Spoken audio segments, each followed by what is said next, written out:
Hey everybody, I'm Ernie, and I love America.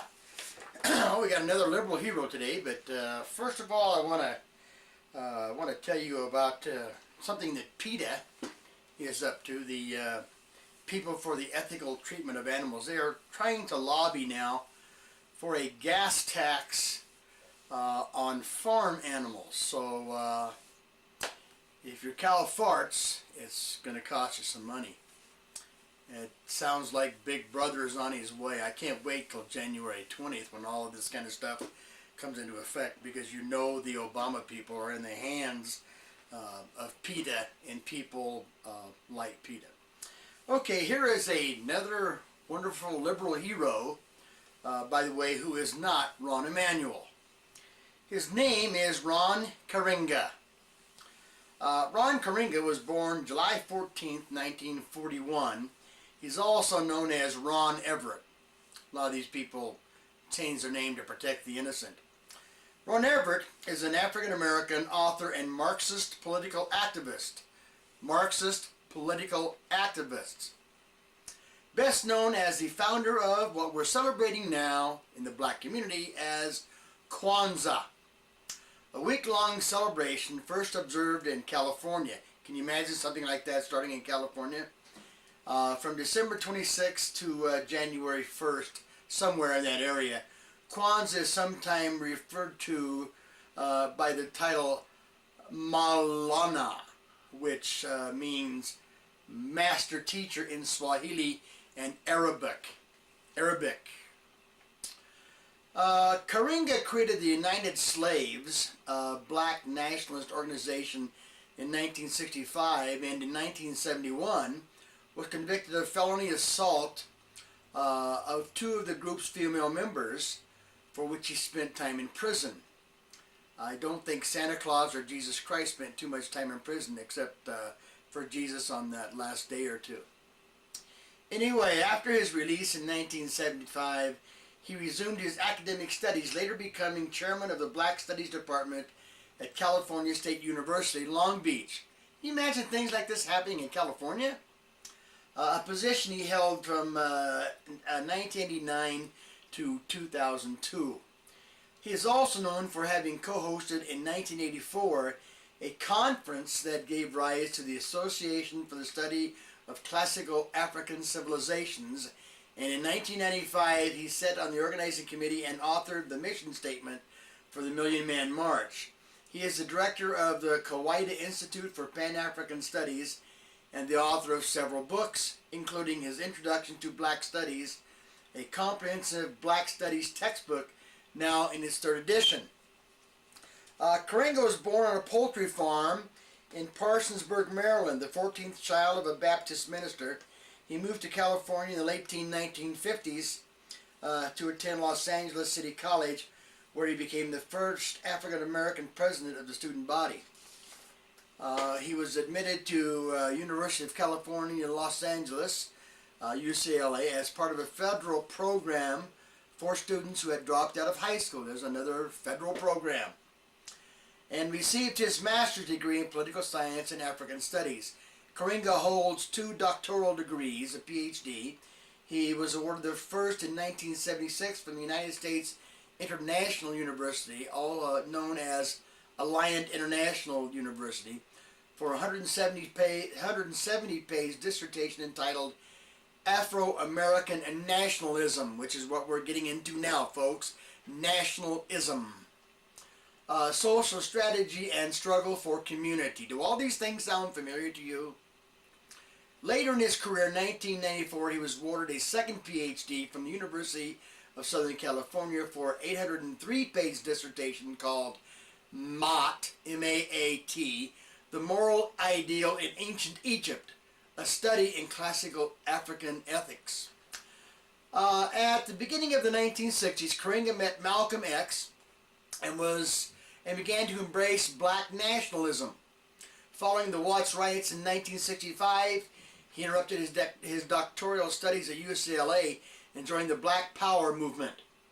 During this time, he awarded himself the title of Maulana, Swahili for master teacher.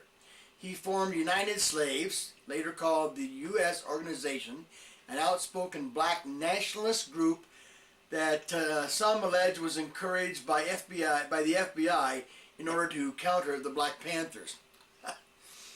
In 1969, the U.S. organization and the Black Panthers disagreed over who should head the new Afro-American Studies Center at UCLA.